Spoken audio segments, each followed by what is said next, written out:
Magandang araw po sa inyong lahat. Marami mong tao na naguguluhan kung ano nga ba ang totoong church, sino ang nagsasabi ng totoo, sino sa kanila ang sa Diyos. Kaya ito po ang ating pag-usapan ngayon para maintindihan natin, maunawaan ano ba ang sinasabi ng Biblia patungkol po sa church ng Diyos. Whose church is of God? Kaninong church ba ang sa Diyos? Lahat, maraming simbahan, napakaraming simbahan sa buong mundo, dito sa ating bansa, napakaraming simbahan, iba-ibang pangalan. Sino nga ba sa kanila ang sa Diyos? Ito po ang mga sabi nila, no? Ang kanila daw pangalan ng simbahan nila ay nasa Bible. No? Kapag ang pangalan ba ng simbahan ay nasa Bible ay sa Diyos na, hindi po. Kasi ang totoo niyan, ang pangalan ay isang parang ano yan kung sino po yung unang nagparehistro sa government agency ng limbawa sa SEC no, sa ating bansa. Pag nagparehistro ka sa SEC, ano man ang pangalan, limbawa na ang church ninyo ay nirehistro nyo, ano man ang pangalan na nandun, wala nang pwedeng gumamit noon, kundi kayo lang. Sa mga tawag nito yung official transaction. Kaya kayo lang may karapatang gumamit ng simbahan na yun, titulo o pangalan. Pwede siguro na parehong pangalan, pero pag transaksyon na, hindi po pwedeng magamit yun. Kaya, tama ba nga sabi nila na ang pangalan ng simbahan nila ay nasa Bible ay sila ay sa Diyos? Hindi po. Hindi po yun totoo. Another ay claim nila ay ang kanilang teaching po ay nasa Bible. Pwedeng ang kanilang teaching ay nasa Bible, pwede din namang hindi. Pero ang kailangan kasing nating maintindihan o malaman ay lahat ng kanilang itinuturo ay sang-ayon sa Biblia. Kaya paano natin malalaman na ang church na ito na nagsasabi na sila isa Diyos, paano natin malalaman na sila nga isa Diyos? Check natin ang Bible. Basahin natin ang Bible, alamin natin ang Bible. Ang check and balance natin sa mga itinuturo nila ay walang iba kundi ang Biblia. Kasi isa lang Biblia. Kaya yun po ang paraan natin, no? Para hindi tayo madaya. Kasi marami kasi mga nagtuturo ng Biblia, ang iba lihis or mali.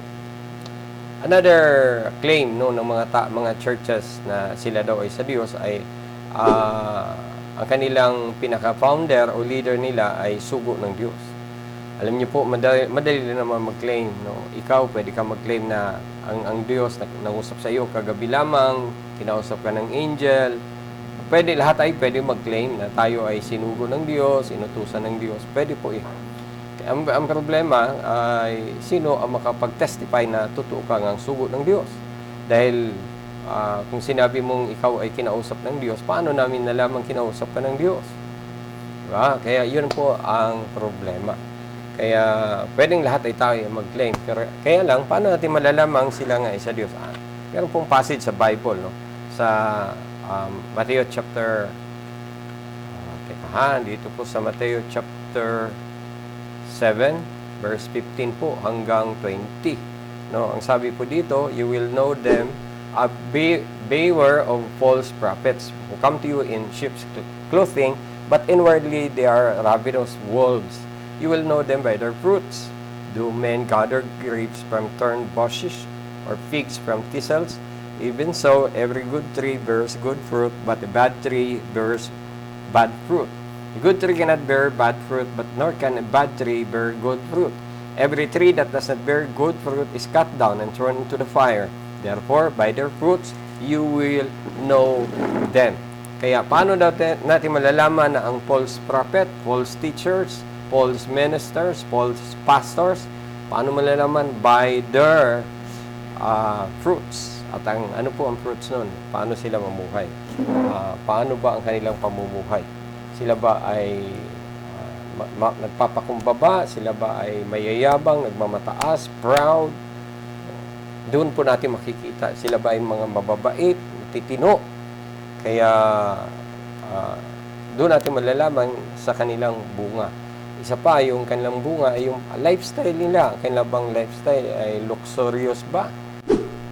pumunta tayo sa Bible. Alamin natin sa Bible kung ano po ba, paano natin malalaman ang church ba ay sa Diyos.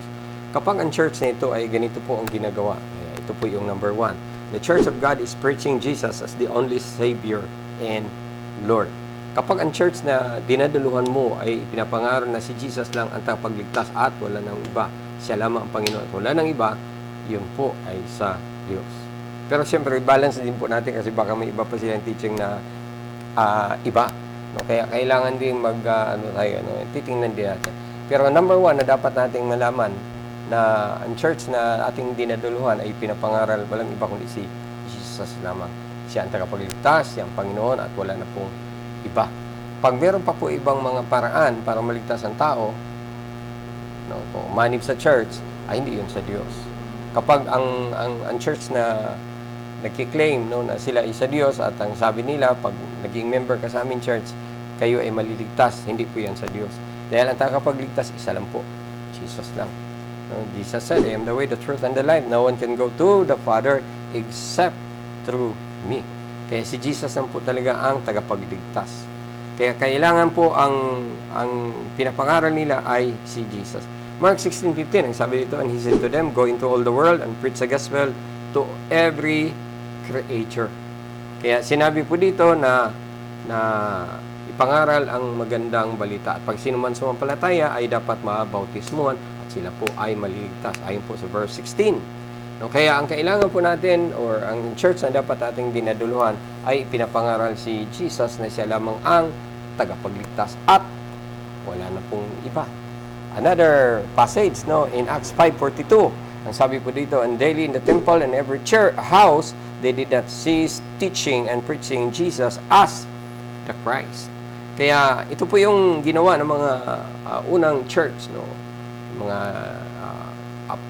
apostle ni Jesus at mga church, mga believers, mga Christians noon, Acts chapter 5, sila po ay pumunta sa templo, sila po ay nag-house to house. At pagkatapos anong ginawa nila? Sila ay nangaral at itinuturo, ay pinangaral si Jesus ang Kristo. Pag sinabi siyang Kristo, ito yung pinili, ito yung tagapagligtas. Kaya isa po lang ang tagapagligtas at pinili, walang iba kundi si Jesus. Kaya kailangan ang church na ating dinadaluhan, kung saan tayo dumadalo, ay dapat ang pinapangaral ay walang iba kundi si Jesus. Siya po ang itinuturo at wala na pong iba. Maraming mga ibang mga tawag dito, may mga churches na hindi sa Diyos ay ang daming mga ibang ang tinuturo. Kaya yun po ang mga palatandaan, malalaman natin na ito ay sa Diyos kapag ang pinapangaral ay walang iba kundi si Jesus bilang tagapanginoon, bilang Panginoon at tagapagligtas. Ito po yung pangalawa na kailangang makita natin sa church na ito. Number 2, the Church of God is teaching what Jesus taught in the Bible. Kaya kailangan ang church na ito, ang tinuturo po nila ay yung teaching po ni Jesus. At dito po, isinulat na po dito ng mga apostles, ng mga writers, authors ng Biblia, ang mga sinabi ni Jesus. At yung sinabi naman ni Jesus na hindi na isulat ay kanilang inulit lamang nila Pablo, ni Pedro, ni Juan, ni Santiago, inulit lamang nila. Kaya ano po ang church na ito? Ang dapat ang itinuturo nila ay ang itinuturo din ni Jesus. Hindi dapat sila magturo ng bagong teaching. Kasi may mga mga kulto na gumagawa sila ng bago nilang katuruan. At dahil ang mga tao naman ay hindi talaga nakapag-aral din, walang alam sa Bible, ay naniwala naman sila. Kaya maraming mga kulto sa buong mundo. Nadadaya sila na isahan ng demonyo. At ng mga taong ginamit ng demonyo itong mga bulaang propeta o false teachers, false prophets, false preachers. Kaya yun po ang nangyari. Kaya anong dapat natin gawin? Matthew chapter 28 verse 18, ang sabi po hanggang 20, ang sabi, and Jesus came and spoke to them, saying, all authority has been given to me in heaven and on earth. Go therefore and make disciples of all the nations, baptizing them in the name of the Father and of the Son and of the Holy Spirit, teaching them to observe all things that I have commanded you, and lo, I am with you always, even to the end of the age. Amen. Kaya ito po ang sinabi ni Jesus bago po siya umakyat sa langit. Sabi niya, humayo kayo, you make disciples. At kapag meron kayong nagawang disciples, anong gagawin ninyo? Kaya kung naging disciples o tagasunod ni Jesus, ano ang gagawin sa kanila? Halimbawa, may isang tao na sabi niya, okay, susunod ako kay Jesus. Ano ang gagawin sa kanila? Tuturuan sila ng itinuro din ni Jesus. Ano man ang sinabi ni Jesus, ay ituturo din sa kanila. Kaya kung ituturo sa kanila, yun din ang kanilang gagawin o isa sa buhay. I-apply sa buhay. Kaya walang bago. Sa totoo lang, ang mga preachers, inulit lamang nila ang sinabi ng Biblia. Wala silang sinabing bago. Pag ang pastor o preacher na yan ay nagturo ng iba, hindi sa ngayon sa Bible, fake po yun. O bulaan. Or hindi yun ang sa Diyos. Dahil ang sa Diyos, na mga preachers, ay ay tinuturo nila ay yung nasa Biblia lang. Sinabi lamang nila ang nasa Biblia. Kaya pag nagturo sila ng iba na po yun. Kaya ang turo talaga ng doctrine, ang tawag, doktrina ng church ay dapat based po sa Bible. Based dito. Hindi pwede yung tinatawag na church tradition. Yung may nagsasabi na church tradition ito kaya ito ang aming ginagawa. Hindi po ganon. Kasi kung ang church tradition, bawat isa ay nagkiklaim ng church tradition nila, ito kasi ang aming ginagawa nung unang panahon pa, kaya ito ang aming gagawin. Adi magkakagulo-gulo. Pero ito na po ang nakasulat. Yung ang sinabi ni Jesus na gagawin ng church, nandito na. Ano ang gagawin ng church na sinabi ni Pablo, nandito na rin. Ano ang gagawin ng church, sinabi ni Pedro, nandito na rin ay sulat. Kaya wala na tayong hahanapin pa, saan pa ba? Meron pa bang additional na ginawa o isinulat na libro si Pablo o si Pedro o si Jesus na ating isasama dito sa Bible? Hindi na po. Kasi ito lang ang tama na, sapat na. Kaya ang teaching po ng church, dapat ang pinaka-source ng teaching ay ito. Source of teaching. Wala nang iba, walang dagdag. Source ng teaching ng church kung saan tayo dapat dumalo ay dapat Bible-oriented. Dito po ang source. Kasi ito lang ang sa Diyos. Pag meron pong nagturo ng iba, maliligaw, malilihis po sila. Totoo po yun. Dahil kung lahat ay magkaroon ng ibang source ng teaching, gulo talaga. Kasi iba yung sinabi doon, iba ang sinabi dito. Kaya lang, dahil meron tayong Bible na talagang pinlano ng Diyos na magkaroon ng Bible para hindi tayo magkagulo-gulo sa ating mga paniniwala. Kaya isa lang talaga ang ating source, ang ating teaching. Walang iba yung naisulat na. At ang tawag natin dito ay Bible. Pero kailangan din po natin ng mga tinatawag na reference. For example, yung mga archaeological findings, o yung mga history, mga yun po yun, mga tinatawag na support or reference, mga dagdag para lalong maintindihan natin ang Bible. Para malaman natin, ganun pala nangyari nung panahon, nung time na si Joseph ay nasa Egypt, ganun pala. Sa Egypt pala, ganito pala nung unang panahon. Ayan, lalo natin maintindihan ang Biblia. Kaya ang ibang books, it's only a reference, support lamang yun. Pero ang pinagbubulan ng ating mga itinuturo ay nandito lang. Kasi yung application, paano mamuhay, paano sundin si Jesus, naisulat na sa Bible. Paano tayo maniwala sa Diyos, nandiyan na rin sa Bible. Paano tayo makapasok sa langit, nandiyan na rin sa Bible. Kaya lahat ng pamumuhay natin, paano tayo makisalamuha sa tao, paano natin i-handle ang ating family, nandiyan na rin sa Bible. Kaya wala ka nang hanapin. Kaya itinuro na po sa Bible kung paano tayo tawag dito, pagpalain ng Diyos, nandiyan na rin sa Bible. Kaya Bible po lang talaga ang ating pinagmumulan. Kaya ito po yung pangalawa. Amen. Dito po tayo sa pangatlo. Dapat ang church na ito, pangatlo po the Church of God is worshiping God alone. Kaya dapat ang church na ito, ang sinasamba lamang po ay walang iba kundi ang Diyos at wala na pong iba. Wala na ibang makikita. Diyos lang. Ang Diyos na ito ay hindi na nga pala nakikita. Ang ibig sabihin, ang Diyos naman sasambahin natin na hindi natin nakikita. Kapag ang Diyos natin ay nakikita natin, ay hindi po yun ang Diyos. Dahil ang Diyos makikita lamang natin pag tayo nasa langit na. Kaya para tayo makapunta sa langit, kailangan muna nating mamatay. Kaya ang kamatayan ay it's a blessing kung tayo ay mamatay dahil makikita natin ang Diyos. Pag hindi tayo mamatay, nandito lang tayo sa lupa. Pero syempre, lahat naman tayo ay mamamatay din. Darating yung time na tayo ay mamamatay. Pero yan ang ating time na kung saan makikita natin ang Diyos. Ayon sa Bible, no, in the book of Revelation, face to face. Wow! Harap-harap na. Sa ngayon, hindi po.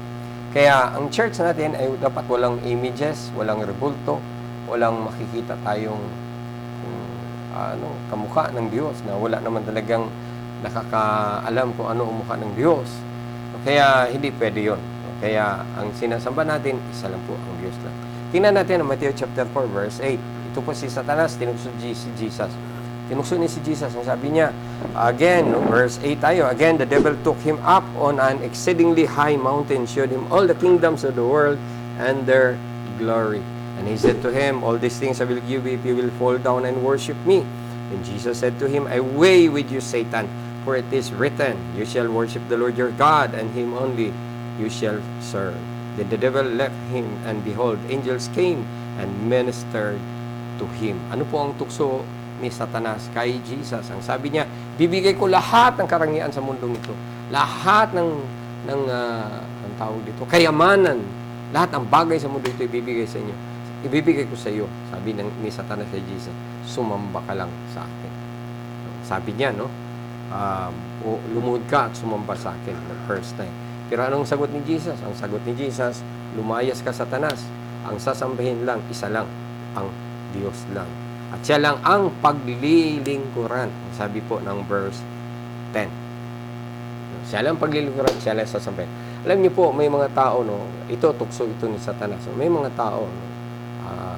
Hindi pa ako naging Christian o na-born again, ay narinig ko na ito. Noong mga 1970s pa, mayroon akong nalaman ng mga tao, ng mga celebrity, na kung saan ang sabi pa ay sila daw ay nagsangla ng kanilang kaluluwa. Kanilang sinilang kaluluwa para sa ano?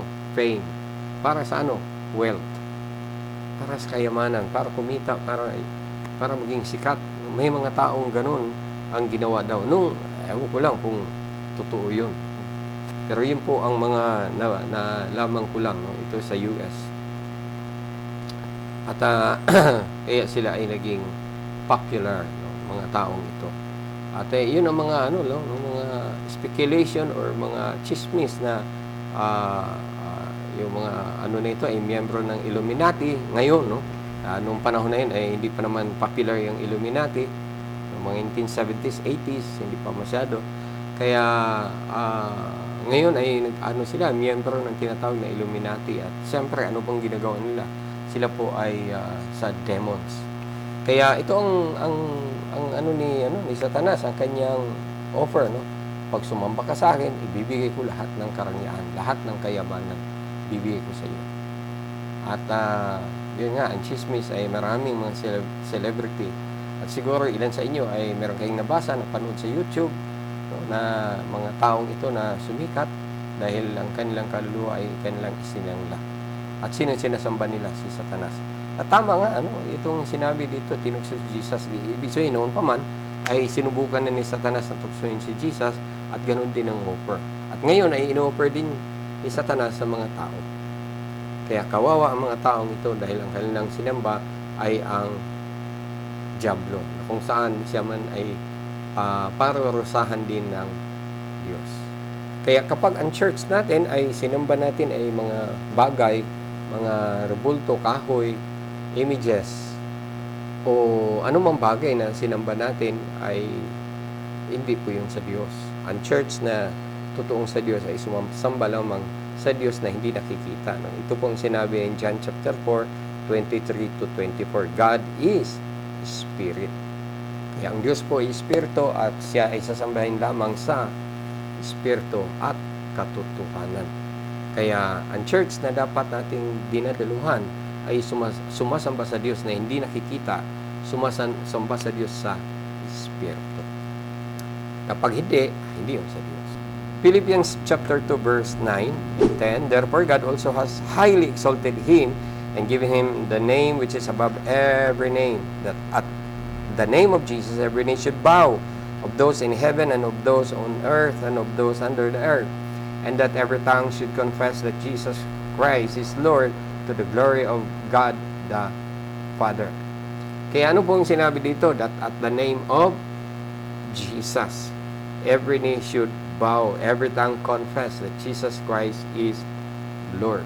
Kaya ano po ang ano natin dito? Ano po ang makikita natin? At dapat lang talaga nating sambahin ay walang iba kundi ang Diyos. Jesus is God. Kaya sasambahin natin si Jesus. At wala na pong iba. Si Mary hindi po natin pwedeng sambahin dahil si Mary ay tao lang na katulad po natin. Si Mary ay mapalad. Bakit siya ginamit din ng Diyos? Siya ang ginamit ng Diyos para si Jesus ay lumabas. Pero hindi lang naman si Mary ang mapalad, kundi sila Pablo. No? Ang lahat ng mga sumampalataya kay Jesus ay mapalad. Si Jesus nga ay, minsan ay lumapit nga si Mary sa kanya. No? At may mga, nung nangangaral si Jesus, maraming taong nandyan, no? Nanonood sa kanya, nakikinig sa kanya. At ang sabi ng isang tao, ay nandito ang iyong nanay, hinahanap ka. At ang sabi ni Jesus, who is my mother? Who is my brother? Ang sabi niya ay, kung sino man ang gumagawa ng aking mga salita, sila ang aking ina at aking mga kapatid. Ibig sabihin, para kay Jesus, si Mary ay normal na tao. No? Blessed siya kasi ginamit siya. Pero hindi siya iba sa atin. Pareho lang sa atin. Kailangan niya ng tagapagligtas. Kailangan niya si Jesus na magliligtas sa kanya. Kaya para kay Jesus, sino man ang sumunod sa kanyang mga salita, ginagawa ang kanyang salita, sila ang totoong kanyang ina at mga kapatid. Kaya yun po ang sinabi ni Jesus. Kaya ang ibig sabihin na tayo po ay ang ating pong sasambahin na walang iba kundi si Jesus. Amen at wala na pong iba. Punta po tayo sa pang-apat. Ito po yung pang-apat. The Church of God is living in holiness and do not conform to the sinful world. Kaya ang church na ito, kapag ang church ay hindi namumuhay sa tama, okay lang na gumawa ng kasalanan, hindi po yun sa Diyos. Dapat ang church na ito ay talagang ino-observe, no? Ina-apply, ginagawa nila ang kabanalan.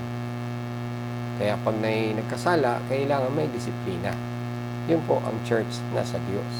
Tingnan po natin ang 1 Peter chapter 2 verse 9, but you are a chosen generation, a royal priesthood, a holy nation, His own special people, that you may proclaim the praises of Him who called you out of darkness into His marvelous light, who once were not a people, but are now the people of God, who had not obtained mercy, but now have obtained mercy. Kaya ano pong sabi ng 1 Peter? Sabi po ni Pedro po ang nasabi dito, ang church, description ng church po ito, no, ng mga talagang sumampalataya kay Jesus, sila ay mga chosen generation, sila ay pinili ng Diyos. Ano pa? Royal priesthood. Ano pa? Holy nation, special people. Holy nation. No? Kaya ibig sabihin, ang church ay, they are holy. Kaya kung tayo ay nasa church ni Lord, dapat mamuhay din po tayo sa kabanalan. We must observe holiness. Kasi tayo ay sa church ni Lord. Yun ang description. At ang sabi pa niya, who called you out of darkness into His marvelous light. Kaya ang totoong sa Lord, ang totoong Christian, ay hindi na namumuhay sa kasalanan. Kasi bakit? Kinuha na sila mula sa kadiliman, dinala na sila sa liwanag. Kaya ang church na ito, dahil ang mga taong ito, siyempre, sino ba ang nasa church? Yung mga naniniwala kay Jesus.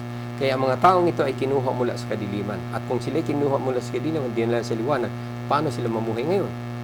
Di ba? Sa liwanag. Kaya sila ay namumuhay sa tama, or sa kabutihan, or sa kabanalan. Another passage in 1 Peter 1:15, but as He who called you is holy, you also be holy in all your conduct. Verse 16, because it is written, be holy, for I am holy. Kaya ano po ang sinabi dito ni Pedro? Ang sabi niya, siya na tumawag sa iyo ay banal. Ang tinutukoy dito ay ang Diyos. Tinawag tayo ng Diyos. Tinawag niya tayo, kinuha niya tayo sa kadiliman. Siya ay banal. Kaya anong dapat daw ang ating pamumuhay? Kandak. Pag sinabing kandak, ibig sabihin pamumuhay. Paano tayo mamuhay ngayon? Kabanalan. Kaya ang church na nagsasabing sila ay sa Diyos, pero ang church na ito ay hindi namumuhay sa kabanalan, hindi po yun sa Diyos. Kailangang ino-observe ng church na ito ang kabanalan. Posible din na may mga talagang nagkakasala sa church na yun. Hindi naman natin mawawala yun na mayroong sa itinanim mong halaman, mayroong damo. Ganun talaga ang mangyayari. Meron talagang sa bigas, mayroong ipa na nahalo. Kaya ang ano po natin ay hindi maiwasan yun. Pero ang sa Diyos, pero ang church dapat ino-observe talaga nila ang kabanalan. Okay, mula sa itaas, sa pinaka-leaders, hanggang mga subordinate o mga church leaders ay dapat na-apply nila ang kabanalan. Kaya pag hindi, mula sa itaas hanggang pababa, hindi na yun sa Diyos. Okay lang manigarilyo, okay lang maglasing, okay lang magawa ng kasalanan, okay lang mamuhay sa kasalanan, ay hindi yun sa Diyos. Okay lang mamuhay ng live-in, okay lang mamuhay sa premarital sex, hindi na po yan sa Diyos. Okay lang ang LGBTQ, hindi na po yan sa Diyos. Posibleng sila ay first timer, no, bago pa lang, o sila ay mga bagong mananampalataya, pero kung sila ay matagal na mananampalataya, hindi na po pwedeng sila ay magpatuloy sa kanilang pamumuhay ng merong tawag dito, yung sexual immorality. No, hindi po pwede yan sa Diyos. Ang sa Diyos ay namumuhay sa kabanalan. Amen. Ito po ang makikita natin dapat sa church na ito. Panglima po, the Church of God is composed of people who confess Jesus as their Lord and Savior. Kaya ang church na ito ay dapat nagdi-declare sila na ang kanilang Panginoon, tagapagligtas, ay walang iba kundi si Jesus. Kanilang Panginoon at tagapagligtas. Kaya ang church na ito, ang mga taong nandoon sa church na yon, ay talagang naniniwala sila na si Jesus ang Panginoon at tagapagligtas. Kung meron mang hindi, yun ay hindi sa Diyos. Hindi din sila kabilang sa church ng Diyos. Tingnan po natin ang Romans chapter 10 verse 9, that if you confess with your mouth that the Lord Jesus and believe in your heart that God has raised Him from the dead, you will be saved. For with the heart one believes unto righteousness, and with the mouth confession is made unto salvation. Kaya yung sinabi po dito, pag tayo daw ay naniwala ng buong puso na si Jesus ay binuhay na magmuli, si Jesus, ay ano po mangyari? Tayo po ay maliligtas. Confession ay hindi po ito confession lang ng tayo ay nag-confess individually o personally, hindi lamang yun. Kundi kailangan i-declare din natin sa buong mundo. No? Hindi po yung, ay kinausap ko na si Jesus, kinonfess ko na na siya ang aking Panginoon tagapagligtas. Hindi po yun, no? Kailangan i-declare din natin siya sa lahat ng tao. Kaya ang church ng Diyos ay hindi po natatakot na ipangaral ang magandang balita, ipangaral na si Jesus ang kanilang Panginoon. No? Kaya yun po ang ginagawa ng church ng Diyos.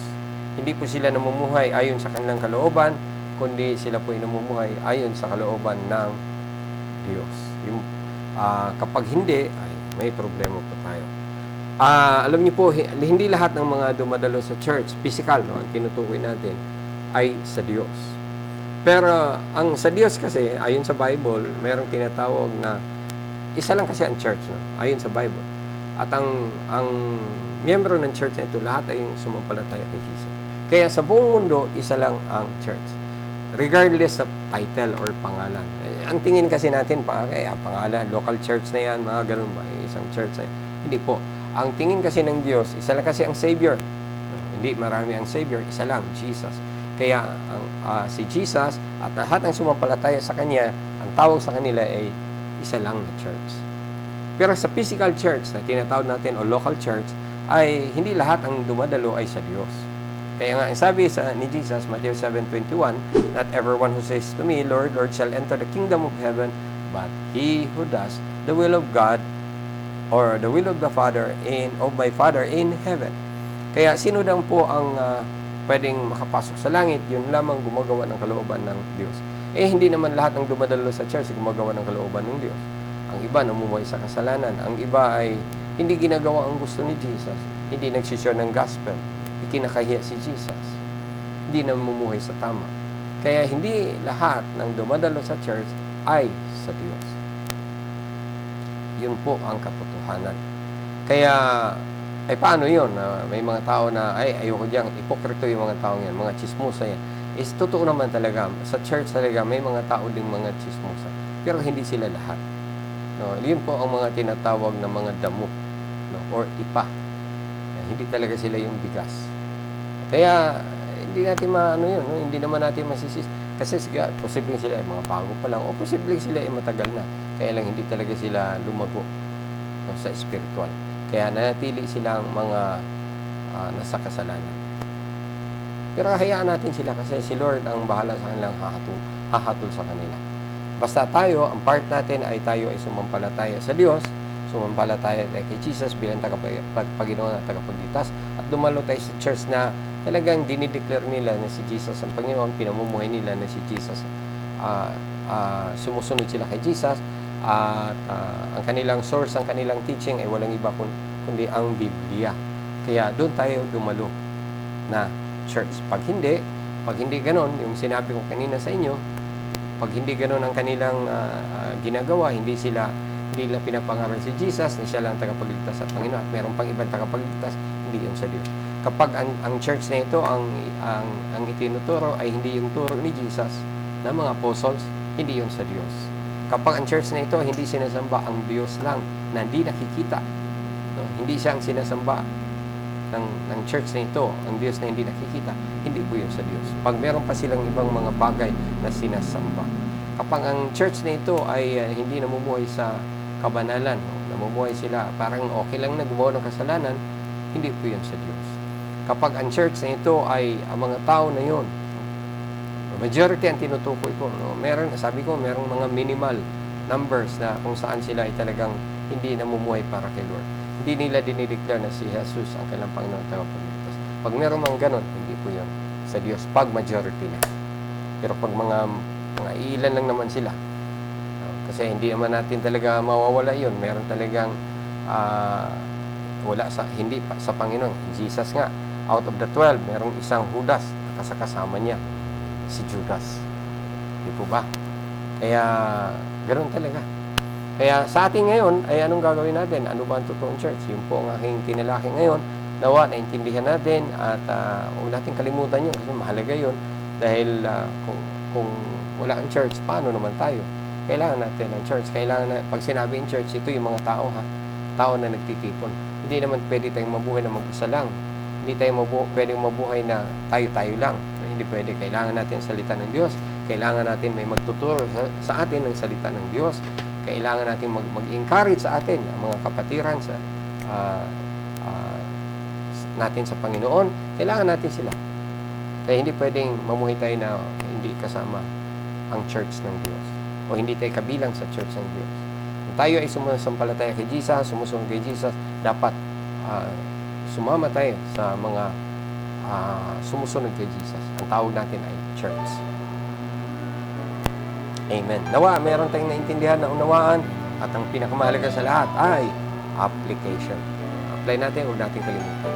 At encouragement ko sa inyo, review ulit ninyo, no? Yung mga napanood natin, pwede nyo panoorin ulit, no?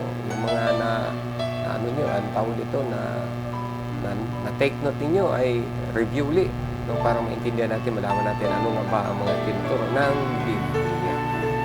Amen. God bless sa inyong lahat at magkita tayo next time. See you.